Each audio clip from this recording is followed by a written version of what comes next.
দর্শক, আজকে আমরা কথা বলবো একজন নারী উদ্যোক্তার সঙ্গে। আপনারা জানেন, বাংলাদেশে বর্তমানে নারীরা অনেক এগিয়ে রয়েছে। তারই ধারাবাহিকতায় আজকে আমরা একজন নারী উদ্যোক্তা একে ফ্যাশনের স্বত্বাধিকারী আসমার সাথে কথা বলবো। দর্শক, আমরা জানার চেষ্টা করব ঘরে না বসে থেকে কিভাবে নিজেকে প্রতিষ্ঠা করা যায় এবং নিজেকে সামনের দিকে এগিয়ে নেওয়া যায়। এই বিষয়ে আমরা আজকে এই যে নারী উদ্যোক্তা এবং তিনি একজন উদ্যোক্তা নেত্রী এবং তিনি একজন ট্রেনার, তিনি কিন্তু উদ্যোক্তা তৈরি করে থাকেন। তো আজকে আমরা কথা না বাড়িয়ে সরাসরি চলে যাব আসমা আক্তারের সাথে কথা বলার জন্য এবং আমরা জানার চেষ্টা করব যে একজন নারী উদ্যোক্তা হতে গেলে কি কি প্রয়োজন এবং তিনি যে একটি একে ফ্যাশন নামে একটি শোরুম করেছেন সে সম্পর্কে আমরা জানব। দর্শক, দেরি না করে চলে যাই আসমা আক্তারের কাছে। ধন্যবাদ আপনাকে এই সুন্দর প্রশ্ন করার জন্য। নারী উদ্যোক্তা হতে হলে আপনাকে প্রথমে হতে হবে বিশ্বস্ততা, কমিটমেন্ট এবং পরিশ্রম। এই তিনটের সমন্বয় যদি আপনার থাকে তাহলে আপনি একজন সফল উদ্যোক্তা হতে পারবেন, এটা আমি মনে করি। আচ্ছা, সেই ক্ষেত্রে বরিশালে আমরা দেখেছি আপনারা বিভিন্ন সংগঠনের সাথে আপনি জড়িত রয়েছেন এবং বিভিন্ন উদ্যোক্তা সংগঠনের সাথে আপনি জড়িত রয়েছেন। তো সেই সম্পর্কে আমরা একটু জানবো যে একজন নারী সে যদি উদ্যোক্তা হতে চায় তাহলে তাকে কার সঙ্গে যোগাযোগ করতে হবে এবং কিভাবে আপনারা হেল্প করবেন, অর্থাৎ সহযোগিতা করবেন। ধন্যবাদ, আপনাকে সুন্দর প্রশ্ন করেছেন। আমি নারী আমিও পারি। নেপোলিয়ন বলেছিল, আমাকে একটা শিক্ষিত মা দাও, আমি তোমাদের উন্নতি জাতি দান করব। সেক্ষেত্রে আমি বলবো আজকের নারীর বিচরণ সব জায়গায়, সব কর্মক্ষেত্রে, সব জায়গায় কিন্তু নারী বিচরণ করছে। নারী শিক্ষাক্ষেত্রে বলেন, চিকিৎসা ক্ষেত্রে বলেন, উদ্যোক্তার ক্ষেত্রে বলেন, সব ক্ষেত্রে বলেন। আমি বলবো নারী মানে রন্ধন শিল্পী থেকে কিভাবে উদ্যোক্তা হওয়া যায়, আমি সেটাই বলবো। প্রথমে আপনাকে সিদ্ধান্ত নিতে হবে যে আমি কি করব। একটা মেয়ে খেয়ে পরে বেঁচে থাকার জন্য কিন্তু পৃথিবীতে আসেনি। একটা মেয়ের আইডেন্টিফাই দরকার আছে, যে এই জন্য আগে নিজেকে ভালোবাসতে হবে এবং দৃঢ় প্রত্যয় থাকতে হবে যে আমি এটা করব। আর বিভিন্ন আপনার যেমন এখন অনলাইনের যুগ, অনলাইনে আপনার প্ল্যাটফর্মটা, আপনার ফেস ভ্যালু, এটাকে অবশ্যই আপনার আপলোড দিতে হবে এবং মানে সুদৃঢ় প্রত্যয় কল্প থাকতে হবে। আর বিভিন্ন গ্রুপের বিজনেস গ্রুপ আছে, ওখানে আপনাকে পোস্ট করতে হবে। তাহলে আপনি পরিশ্রম, সততা আর বিজনেসে অনেকে বলে যে বিজনেস করতে পুঁজি লাগে। আমি মনে করি আপনার ফেস ভ্যালু এবং আপনার মুখের ভাষা, এটাই হচ্ছে মেন পুঁজি। যেমন আমার কথাই আমি বলি, আমি যখন বিজনেস স্টার্ট করেছিলাম তখন আমার কোনো পুঁজি ছিল না। হ্যাঁ, আমার নিকট আত্মীয়র কাছে আমি মাত্র 150 টাকা ধার চেয়েছিলাম, ওইটা আমি পাইনি। তখন আমি ভাবছি যে আমাকে কিছু করতে হবে। কি করতে হবে? তখন আমার 2টা পরনের 3 পিস আমি সেল করে দিই নিকটবর্তী বান্ধবীর কাছে 5000 টাকা দিই। এই 5000 টাকা ছিল আমার মূল পুঁজি। এখন আমার শোরুম 2টা, কিন্তু একটা না। এবং ছোট করে আমি একটা মিনি গার্মেন্টসও দিয়েছি ছোট করে, এবং ছোট করে ব্লক বাটিকের কারখানাও রয়েছে। এবং এই বিজনেস আমার 2020 সালে আমি স্টার্ট করি। অর্থাৎ আপনি এই সংগ্রামটা শুরু করেন 2020 সালে? জি, আপনার করোনার প্রথম যখন স্টার্ট হয়েছে তখন আমি শুরু করি। এবং আপনারা অনেকেই হয়তো জানেন, আমি এই বিজনেস দিয়ে কিন্তু ছোটোখাটো একটা ফ্ল্যাটও আমি কিনেছি। মানুষ স্বপ্ন দেখতে হবে আর সাহস করতে হবে, লেগে থাকতে হবে।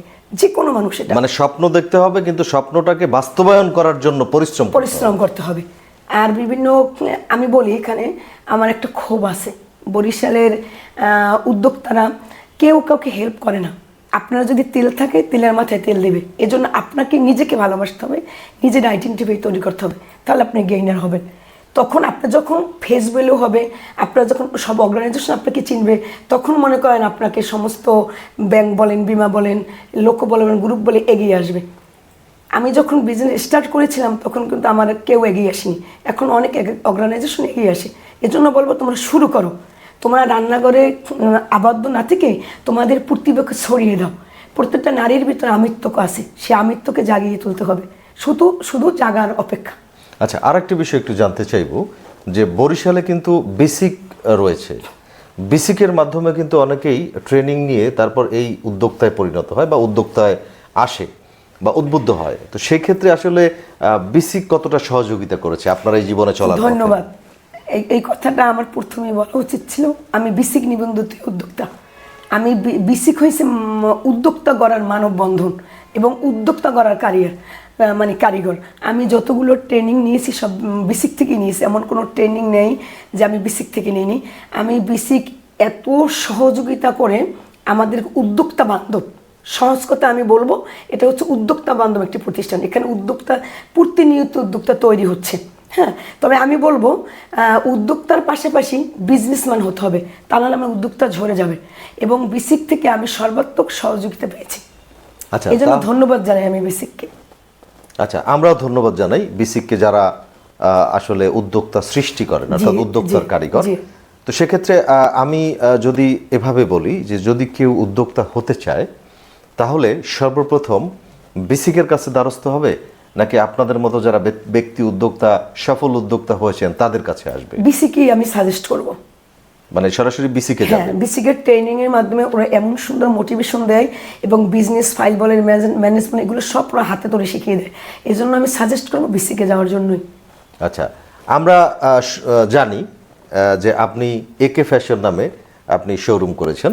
তো সেই সম্পর্কে একটু জানবো যে আসলে কি কি জিনিস আপনি সেখানে উঠিয়েছেন এবং এই একে ফ্যাশনে কি কি রয়েছে, অর্থাৎ ক্রেতারা আপনাদের কাছ থেকে কি কি পাবে বলে আমরা আশা করি? ধন্যবাদ আপনাকে সুন্দর প্রশ্ন করার জন্য। একে ফ্যাশন, এটা একে ফ্যাশন নয়, এটা আমার স্বপ্ন এবং হাজার নারীর কল্পনা। অনেকের কিন্তু স্বপ্ন থাকে, হ্যাঁ, স্বপ্নকে এগিয়ে নিয়ে যেতে একে ফ্যাশন দেওয়া। এখানে পাবেন বেবিদের item, man item, women item, এটা হচ্ছে ট্রেডিশনাল। আর আমি সব রকম আইটেম সব রকম আইটেম এখানে পেয়ে যাবেন, মানে একের ভিতর হরেক রকম। একটা শোরুমে ঢুকে যাতে আপনি সব ধরনের কোয়ালিটি রিজার্ভ করেন, এটা সব পেয়ে যাবেন। আর এখানে আমার উৎপাদনশীল হচ্ছে, আমি টেইলারিং আর ফ্রি প্রশিক্ষণ দিচ্ছি মেয়েদের, টেইলার প্লাস ব্লক বাটিকের মেয়েদের আমি ফ্রি প্রশিক্ষণ দিচ্ছি। যারা যে উদ্যোক্তা তৈরি হচ্ছে, যারা টাকার অভাবে ট্রেনিং নিতে পারছে না, এদেরকে আমার নিজস্ব অধ্যয়নে ফ্রি ট্রেনিং দিচ্ছি।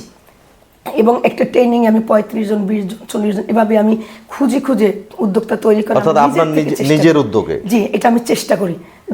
আমি বিসিকেও নিয়ে যাই যেখানে সে অপরচুনিটি আছে, কারণ আমি যে প্রবলেমগুলি ফেস করেছি, নতুন উদ্যোক্তারা যেটা ফেস না করে ঝরে না যায়, ওরা জানি নিজে কিছু করতে পারে, এই জন্য আমি খুঁজে খুঁজে উদ্যোক্তা বের করার চেষ্টা করি। আচ্ছা, আমরা একটু জানতে চাইবো যে আপনার শুরুটা, অর্থাৎ যখন আপনি শুরু করেছিলেন এই উদ্যোক্তা হওয়ার যে গল্পটা, সেই শুরু থেকে এই পর্যন্ত ঘটে যাওয়া আনন্দময় মুহূর্ত আমরা একটু জানতে চাই। ধন্যবাদ আপনাকে সুন্দর প্রশ্ন করার জন্য। আসলে শুরুটা কখনোই আনন্দের হয় না, শুরুটা সবসময় বেদনা বেদুর এবং কষ্টের, মানে এরকমেরই হয়। আর শেষটা মধুময় হয়, আর মানে মাঝখানের সময়টা একটু মধুময় হয়। আমার মুখরত স্মৃতি তেমন আমি খুঁজে পাবো না, তবে আমি সুন্দর মুহূর্ত পেয়েছি জীবনে, অনেকগুলো বন্ধুবান্ধব পেয়েছি, সুন্দর একটা অধ্যায় পেয়েছি, ভালো মানুষ পেয়েছি, আমি বেঁচে থাকার মহিমা খুঁজে পেয়েছি, আমার আমিত্বকে আমি জাগিয়ে তুলেছি এবং সুন্দর বন্ধুবান্ধব পেয়েছি যারা দুঃসময় ঝাঁপিয়ে পড়ে। হ্যাঁ, আমি একটু, অর্থাৎ আপনার এই উদ্যোক্তা হওয়ার সাহায্য সহযোগিতা করে থাকে উদ্যোক্তা হওয়ার এবং পেছনে। আমার এই উদ্যোক্তা হওয়া, আমি পরিবার থেকে কোনো সাপোর্ট পাইনি, বাবার বাড়ি বলেন এবং শ্বশুর বাড়ি বলেন, কোনো সাপোর্ট আমি পাইনি। আমি পেয়েছি আমার এই বন্ধু বান্ধবের সহযোগিতা, ভালোবাসা, ওদের অনুপ্রেরণায় পেয়েছি। দর্শকদের কৌতূহল, একজন নারী যখন কিছু করতে চায় তার পেছনে সাপোর্ট দরকার হয়। তো আপনি নিজেই বললেন যে আপনি আপনার পরিবারের সাপোর্টটা পাননি। তো সেই ক্ষেত্রে আমি একটু এই বিষয়ে অ্যাড করতে চাই যে আপনার হাজবেন্ড, সে কতটুকু সাপোর্ট আপনাকে করেছে? ধন্যবাদ। এখন সাপোর্ট করছে, কিন্তু প্রথম সাপোর্ট করেনি। আমাকে বলেছিল যে তুমি পারবে না, তুমি হেরে যাবে, তুমি এখানে যেও না। কারণ আমি জব করতাম, আমি একটা বেসরকারি ব্যাংকে জব করতাম। তখন এই জব ছেড়ে আমি উদ্যোক্তা হয়েছি। কারণ এটা স্বাধীন পেশা, এবং আমি যদি জব করতাম আমাকে কেউ চিনতো না। এখন আমি উদ্যোক্তা হয়েছি বিদায় সব জায়গায় সম্মান পেয়েছি, ভালোবাসা পেয়েছি, মানুষ আমাকে চিনে। যেখানে আমি যাই, এই একে ফ্যাশনে ওনারা যাচ্ছে, আমার একটা পরিচয় হয়েছে। যদি জব করতাম আমাকে চিনতো না। আমি মানে সাপোজ একটা উদাহরণ দিচ্ছি, এখন যদি আমার একটু অসুখ হয়, জ্বর হয়, মানে হাজার হাজার শতে শতে নারী উদ্যোক্তারা এগিয়ে আসে, আমাকে দেখতে আসে। কিন্তু এটা যদি আমি জব করতাম, তাহলে এখানে হচ্ছে মানুষের একটা সেবা। এই বিজনেসটা হচ্ছে আপনি সেবা করতে পারবেন, মানুষের মধ্যে নিজেকে প্রকাশ করতে পারবেন। এবার এটাই হচ্ছে মানে মূল থিম। এটা কিন্তু জব করলে হতো না। এখন ইনশাল্লাহ সবাই এগিয়ে আসছে। আমি তো আর শুরুটা তো মসৃণ ছিল না। চড়াই উতরাই দিয়ে পার হয়। আপনার সফল আপনার লক্ষ্য, সফলতার কোনো ডেফিনেশন হয় না। আপনি যদি সফল হতে চান, প্লাস হচ্ছে আপনি যদি আপনার লক্ষ্যে পৌঁছতে চান, বাধা বিঘ্ন অতিক্রম করে যেতে হবে। পিছনে তাকাবার কোনো পথ নেই, সামনে এগিয়ে যেতে হবে। আচ্ছা, আরেকটা বিষয় যেটা, এই যে আপনি নিজে উদ্যোক্তা হয়েছেন, আমরা জানি আপনি বিভিন্ন সংগঠনের সাথে জড়িত রয়েছেন এবং আপনি ইন্টারন্যাশনাল প্রতিযোগিতায়ও আপনি যান, আমরা যতটুকু জানি। তো সেক্ষেত্রে আপনার সাংসারিক মানে হাজব্যান্ড, ছেলে মেয়ে, এদের আসলে কোনো কমপ্লেইন আছে কিনা? বা হাজার কমপ্লেন। যেহেতু আমি মা, আমি ঘরণী, আমি কারো মা, কারো বোন, কারো ওয়াইফ, এটা তো কমপ্লেন থাকবেই। তারপরও নিজেকে গুছিয়ে নিতে হবে, নিজের লক্ষ্যে পৌঁছতে হবে। এটাই হলো মূল কথা। যেমন সংসারও সামলাতে হবে, বেবিদেরকেও দেখতে হবে, বিজনেসও করতে হবে, মানুষের জন্য কাজও করতে হবে। কারণ মানুষ ক্ষণজন্মা। আমি বারবারই বলছি, খেয়ে পরে বেঁচে থাকার জন্য এটা কোনো লাইফ না। আপনি যদি মানুষের জন্য কিছু করেন, আপনার আত্মতৃপ্তি আসবে। সবার মধ্যে নিজেকে প্রেজেন্টেশন করার মধ্যে আলাদা এক অনুভূতি, পরের উপকার করার মধ্যে। এটার শুধু প্ল্যাটফর্ম হচ্ছে আপনার উদ্যোক্তার মাধ্যমে আপনি হতে পারবেন, সমাজসেবার মাধ্যমে হতে পারবেন। কিন্তু এটা জবের ক্ষেত্রে এটা পসিবল না। ওদের কমপ্লেন হলেও ওরা আমাকে এখন নিয়ে প্রাউড ফিল করে যে আমার মা বিভিন্ন জায়গায় যায়। আমরা আরেকটু জানতে চাইবো যে এই একে ফ্যাশন নিয়ে আপনার ভবিষ্যৎ পরিকল্পনা। ধন্যবাদ আপনাকে। সারা বাংলাদেশে আমার একে ফ্যাশনের শোরুম হবে, অনেক কর্মসংস্থানের ব্যবস্থা হবে। আর আমি একটা একে ফ্যাশন নিয়ে আমার স্বপ্ন অনেক দূর। আসলে স্বপ্ন দেখার কোনো বয়স নেই, স্বপ্ন যে কেউ দেখতে পারে। স্বপ্ন আকাশের মতো বড়। স্বপ্ন আমি তো সবসময় বলি, 90 বছরের মানুষ সেও স্বপ্ন দেখতে পারে।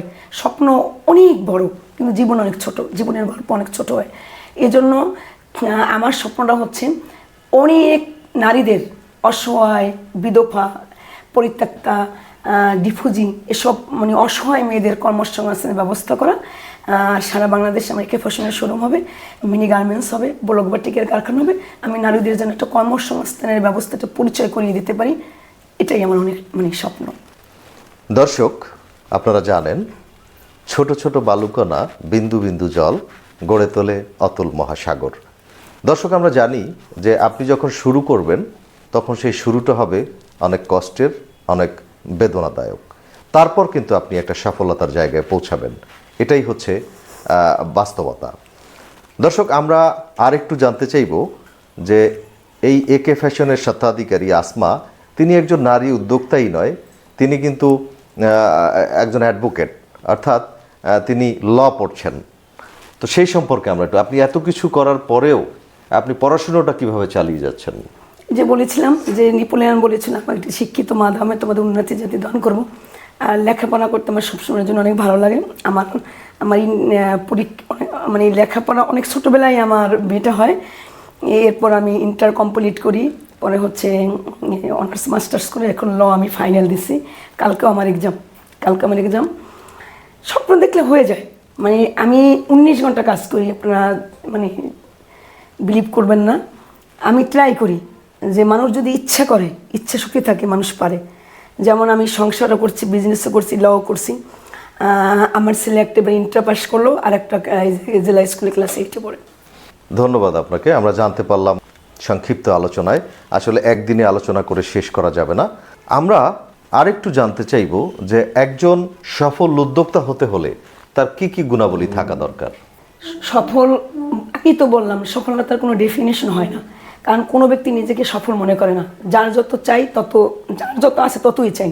কিন্তু উদ্যোক্তা হতে হলে প্রথম হলো আপনার কমিটমেন্ট, বিশ্বস্ততা আর পরিশ্রম। অর্থাৎ মানে যদি কেউ এরকম লক্ষ্যস্থানে পৌঁছাতে যায় তাহলে তার এই গুণাবলীগুলো স্বপ্ন দরকার। দেখতে হবে, আচ্ছা, অদম্য শক্তি থাকতে হবে, ইচ্ছা শক্তি থাকতে হবে প্রবল। দর্শক, আমরা এতক্ষণ শুনতে পারলাম একে ফ্যাশনের স্বত্বাধিকারী এবং একজন নারী উদ্যোক্তার কাছ থেকে যে কিভাবে একজন সফল নারী উদ্যোক্তা হওয়া যাবে। দৈনিক গগনের আলো সত্য প্রকাশে প্রতিবেদী কলমে ধন্যবাদ আমাকে ইনভাইট করার জন্য। এটা হচ্ছে একটা এমন একটা সুন্দর প্ল্যাটফর্ম, এখানে উদ্যোক্তাদের মোটিভেশন দেওয়া হয়। হ্যাঁ, এটার মাধ্যমে অনেক উদ্যোক্তা অনুপ্রাণিত হবে। খুব ভালো একটা উদ্যোগ, আমি ধন্যবাদ জানাচ্ছি আমাকে ইনভাইট করার জন্য। বরিশালের যারা রয়েছেন তারা যদি কেউ উদ্যোক্তা হতে চান তাহলে এই একে ফ্যাশনের স্বত্বাধিকারী আসমা আক্তারের সাথে যোগাযোগ করবেন, তিনি আপনাদের সার্বিক সহযোগিতা করবে বলে আমরা আশা করছি। দর্শক, আপনারা ভালো থাকবেন, সবাই সুস্থ থাকবেন, সুন্দর থাকবেন, গগনের আলোর সাথেই থাকবেন।